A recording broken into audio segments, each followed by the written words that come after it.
Programa de opinión de producción nacional con elementos de lenguaje, salud, sexo y violencia, que solo bajo la supervisión de padres, madres, representantes o responsables es apto para niños, niñas y adolescentes.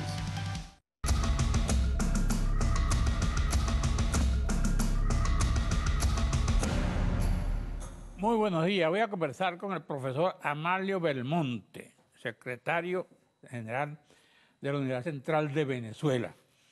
Bienvenido, profesor. Buenos días, Carlos, para ti y para toda la audiencia. Es grato estar contigo. ¿Cómo está la Universidad Central? Bien, estamos pronto a iniciar el segundo periodo del año, el segundo semestre del año o la continuación del año. ¿Con cuántos estudiantes? Sí, nosotros somos aproximadamente entre posgrado y pregrado cerca de 47.000, 48.000 estudiantes. ¿Cuántos ingresan cada tiempo? Cada año ingresan, o hasta el año pasado ingresaban 9.800 estudiantes y 10.000 estudiantes. Eso ha disminuido por razones de carácter económicos en el país. Muchos se inscriben y no continúan. Muchos designados de la OCSO, incluso por allí, no se presentan porque obviamente las circunstancias económicas impiden que puedan continuar los estudios en la universidad, incluso iniciar los estudios. ¿Y por qué si eso es gratis?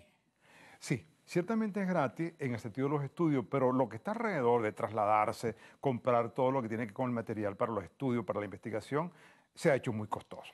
O sea que esa situación ha influido en la merma de estudiantes de la Universidad Central. ¿En qué porcentaje calculas tú? Yo diría que hasta el momento como una suerte de un 20% en cuanto... Por razones económicas. Por razones básicamente económicas, fundamentalmente económicas. Nosotros estamos realizando una investigación a través de la Organización de Bienestar Estudiantil y las facultades también para determinar con precisión el fenómeno. ¿Por qué? Porque hay unos que ni siquiera se inscriben y no se presentan. Otros que no se inscriben cuando han sido seleccionados. Y bueno, y la tasa de deserción en los avanzados tiene que ver también con alguna gente que se va del país sin aún haber concluido los estudios. Es un fenómeno reciente. Es decir, muchos estudiantes que no han concluido los estudios, sin embargo, optan por irse del país, lo cual es un fenómeno también nuevo y muy peligroso para la sociedad venezolana en cuanto a su capital social, su capital científico. ¿Eso se ve en todas las carreras? En todas las carreras, inclusive en las que uno menos puede imaginarse, porque está bien, fue muy evidente en medicina, fue muy evidente en las ciencias médicas en general, las ciencias de la salud, pero ahora no hay disciplina alguna que escape a eso. Usted puede estudiar filosofía, letras, por decir aquellas que a lo mejor tendrían mucho menos demanda. Y sin embargo, hay estudiantes que están avanzados en sexto semestre de filosofía, de letras, de comunicación social, que optan por irse del país desde una vez. ¿Qué es lo que está ocurriendo con ellos? Son jóvenes, sienten que el país los excluye, sienten que el futuro les ha sido confiscado y optan por tomar la decisión porque creen que mientras más tarde la tomen va a ser mucho peor o la opción va a ser mucho menos proclive para que ellos puedan solucionar su problema. ¿Cuál es el criterio que hay para ingresar ahorita a la Universidad Central? Bueno, el criterio sigue siendo, Carlos, y la audiencia relativamente el mismo. Hay varias modalidades, desde el programa Samuel Robinson, que está dirigido a aquellos estudiantes de menores que son más afectados, que están más debilitados socialmente, pasando por los requisitos de requisitos académicos para ingresar, que son los mecanismos internos, las actas convenios, es decir, los deportistas que están muy destacados, los artistas, en fin, todas aquellas personas que tienen alguna diríamos, inclinación positiva y además rendidora por el arte, por el deporte, pueden ingresar. Y también, por supuesto, los que nos envía la OCSO anualmente, que sobre eso hemos tenido un debate con ellos, porque la OCSO quiere reservarse el 100% de los estudiantes que ingresan a la universidad. Y hasta el momento nosotros hemos luchado para que no sea así, para que priven los dos criterios. El gobierno tiene todo el derecho a designar lo que le corresponde, pero también las universidades autónomas pueden hacerlo. ¿Qué porcentaje tiene la OCSO? La OCSO tiene legalmente un 33%. ¿33? Sí, el año pasado nos intentaron colocar el 100%, el año pasado también y este año, y eso hizo que nos desbordaran, diríamos. ¿Cómo impiden eso? Bueno, eso no se puede impedir porque obviamente aquí no existe un Estado de Derecho, no hay a quien apelar. O si uno apelaba ante la fiscal, podría tener alguna posibilidad que hubiese un cierto mecanismo que defendiera a la universidad. Hoy en día, con este poder absoluto que tiene el gobierno, no es fácil legalmente defenderse. Sin embargo, lo estamos haciendo con base en nuestros principios, haciendo las denuncias correspondientes, acudiendo a las instancias que están allí. Se usan aun cuando tenemos desconfianza en cuanto a su efectividad, pero las usamos. En estos días yo entrevisté al profesor de la Universidad Simón Bolívar, ¿no? Ajá. Y él me decía que el gobierno estaba interviniendo en la designación de decanos o vicerrectores. Un vicerrector. En el caso de vicerrector, de dos ¿Eso ocurre en la Universidad Central también? No ha ocurrido porque nosotros no hemos tenido audiencia. Los cuatro que hemos sido electos, la profesora Cecilia, el profesor Bianco, el profesor Bernardo y yo, nos mantenemos en los cargos. Pero en el caso de la Simón Bolívar, Están sobregirados, ¿no? sí, totalmente. Ya tenemos 9 años, nos correspondía 4, pero no ha sido por mantenernos en el poder a la fuerza, sino simplemente no ha habido elecciones y mientras no haya elecciones tenemos que estar ¿Y al por qué frente. no hay elecciones? No hay elecciones porque el gobierno no se ha sentado a discutir con las universidades los criterios para poder establecer algunos mecanismos que permitan crear la plataforma legal para que para que las elecciones se realicen. El gobierno tiene un criterio de que tiene que haber una modificación de lo que llaman ellos la comunidad académica. Nosotros tenemos nuestro criterio. Ahí lo que basta es que nos sentemos a conversar, pero en términos de igualdad, en términos de respeto mutuo. Nosotros estamos dispuestos a discutir el asunto. El gobierno quiere que vote todo el mundo en una elección. Sí. Y además, ustedes no. Nosotros creemos que tiene que ampliarse la participación, es cierto, pero discutida con ellos, discutida en cuanto que tiene que ser porcentaje. ¿Cuál es el criterio de ustedes? El criterio nuestro es que, si bien es cierto que hasta el momento la comunidad académica está compuesta, como debe ser en todas partes del mundo, por estudiantes, profesores y egresados, bueno, podemos discutir la posibilidad que en algunas instancias también puedan participar el personal administrativo y obrero. Eso podemos discutirlo. Claro. Pero el gobierno nos quiere imponer que cada miembro de la comunidad, sea profesor, investigador, estudiante y obrero y empleado, tengan la misma proporcionalidad en cuanto al voto. El voto, cada persona un voto. Eso es un criterio que no es académico, es un criterio que hay que discutirlo. ¿Qué pasa si el gobierno lo impone? Hago un receso, te doy la pregunta.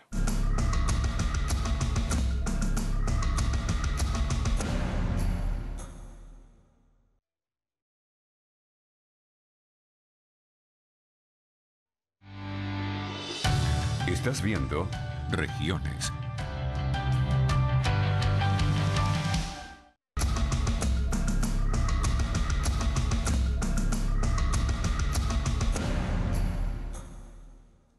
¿Qué pasa si el gobierno les impone a ustedes? Mire, si el gobierno impone su criterio, que es que el criterio del gobierno es que cada persona que trabaja en la comunidad, no importa cuál es su rol, tiene el derecho a votar en iguales términos. Se impone ese criterio y ha impuesto muchas cosas en el país. Lamentablemente no es un país donde el Estado de Derecho rige. De todas formas, las elecciones las ganarían los sectores democráticos. La ganaron los sectores democráticos porque en general la comunidad que trabaja en la universidad está inclinada hacia una concepción democrática de la sociedad y hemos sido todos víctimas, no importa si somos empleados, obreros, investigadores, estudiantes o trabajadores. Nos ha afectado mucho la crisis económica y política que tiene el país. Ahí el gobierno nunca ha tenido mayoría ni la va a tener, no importa el mecanismo. Sin embargo, nosotros con responsabilidad tenemos que decir que hay que discutir un mecanismo, un reglamento que sea lo más justo posible, lo más vinculado con la academia posible. Amalio, ¿cuál es el problema de la seguridad en lo interno de la Universidad Central, en esa área? Sí, un problema bien sensible, ciertamente, que nos ha afectado mucho. No es muy distinto el país. Si nosotros, la central está ubicada, como todo el mundo sabe, en pleno centro de Caracas. Está afectada por toda la hostilidad que hay alrededor y la inseguridad. Pero dentro de la universidad, dentro de la universidad, eso nos afecta porque cometen delitos. Sí, se cometen delitos, tenemos que ser justos que sí se cometen. Los hemos disminuido, hemos hecho todo el esfuerzo para hacer alianzas con el gobierno de manera respetuosa para tratar de combatirlo porque escapa de nuestras manos por la magnitud de lo que ocurre en el país. Sin embargo, ha disminuido. No como quisiéramos ha disminuido, pero siguen ocurriendo robos, siguen ocurriendo asaltos, siguen ocurriendo problemas que tienen que ver con la seguridad de las personas. Eso es verdad. Me dicen que asaltan hostales, escuelas. Sí, sí ocurre, eso ocurre. No es que ocurre cada día y cada momento y en todas, pero hay algunos sitios focales de la universidad que son bastante proclives o sensibles con respecto a la seguridad. Por ejemplo, el hospital clínico, todo lo que está alrededor del hospital clínico universitario, que no nos corresponde a nosotros dirigirlo, sino que lo dirige el Ministerio de la Salud. Y sin embargo, allí no ha sido posible hacer un encuentro, un acuerdo serio para que el gobierno, junto con la universidad, coordine esfuerzos para que ese foco de inseguridad no afecte tanto al hospital como a la propia. ¿Y no hay vigilancia policial? No, bueno, ellos han establecido, la directiva del hospital ha incorporado a esta gente que tiene que ver con las milicias. Señoras que no están muy adiestrados, están allí. Sin embargo, eso no ha incidido positivamente con respecto a la cuantía y a la, digamos, tendencia que hay allí con respecto a los delitos que se cometen. Es un foco bien importante porque, claro, es el hospital, tiene que tener vía libre y la seguridad interna que hay allí en el hospital no es suficiente. No es que hay atracos, homicidios. Sí, como no. Y además ha habido asesinatos en el interior del hospital. Ha habido pacientes que han sido ajusticiados por otras bandas. Eso ha ocurrido allí y ha sido heridos inclusive personal médico y personal de enfermeras de del hospital mismo. Yo creo que ahí vale la ¿Cómo pena. se resuelve ese problema? Eso no es fácil resolverlo, pero es importante. ¿Y cómo Se puede tomar trabajan los medidas. médicos y las enfermeras? Sí, sí, muchos estudiantes nuestros Con de ese posgrado- temor. muchos estudiantes de posgrado nuestros han renunciado al posgrado Claro. porque no tienen seguridad allí. Eso no depende de la universidad. Yo creo que eso hay que sentarse. Desgraciadamente la directiva del hospital no lo ha hecho, así sentarse con las autoridades universitarias, discutir un plan de acción allí, un plan de coordinación para tratar de incidir positivamente sobre eso. Eso es lo importante. Nosotros no negamos el derecho que tienen ellos a gobernar el hospital, pero que tiene que ser en correspondencia con la... En esto ya oí a alguien diciendo que la universidad se había convertido en un centro de la burguesía oligárquica antes del gobierno. Sí, algunos personeros del gobierno, inclusive algunos que son miembros de la espuria Asamblea Nacional Constituyente, han dicho que la universidad y que la autonomía es casi un valor de la burguesía. Eso obviamente eso es un disparate, ciertamente. Sí. Esa persona que lo dijo, por cierto, es egresada de la universidad. Muchos egresados de la universidad que están en el gobierno ahora dicen que la universidad es una fábrica o en todo caso una representación de la oligarquía y la burguesía. ¿Y ellos de dónde salieron? Básicamente, muchas de las personas que son voceros del gobierno en todos los ámbitos de la vida social, de la vida política venezolana, son egresados de la UCB.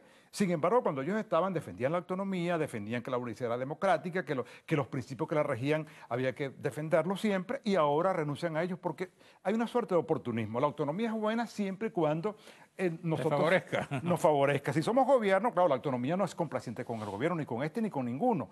Pero en todo caso, esa gente que defendió la autonomía, que marchó con nosotros por la autonomía, por la democracia, ahora reniega de ella porque simplemente la universidad es autónoma, es crítica como debe serlo y no se corresponde con el modelo político que nos gobierna, como nunca debe ser. Y lo fue siempre, crítica. Claro, siempre, y debe serlo siempre así, porque es universidad, pensamiento universal, pensamiento democrático, discusión, no hay imposición, y eso es contrario a la forma como el gobierno dirige su política. ¿Qué te preocupa en este momento de tu país? Bueno, me preocupa en el país la grave crisis económica y política que está viviendo el país. Me preocupa que se confisque cada día los espacios democráticos, porque sin democracia no hay autonomía. Es decir, para que haya el pensamiento libre, para que la universidad pueda funcionar libremente y el país también, tiene que haber democracia. Y hemos visto que hay como esfuerzos para que se imponga un autoritarismo monolítico y excluyente, y eso no es bueno para el país. ¿Se han ido muchos profesores a la universidad?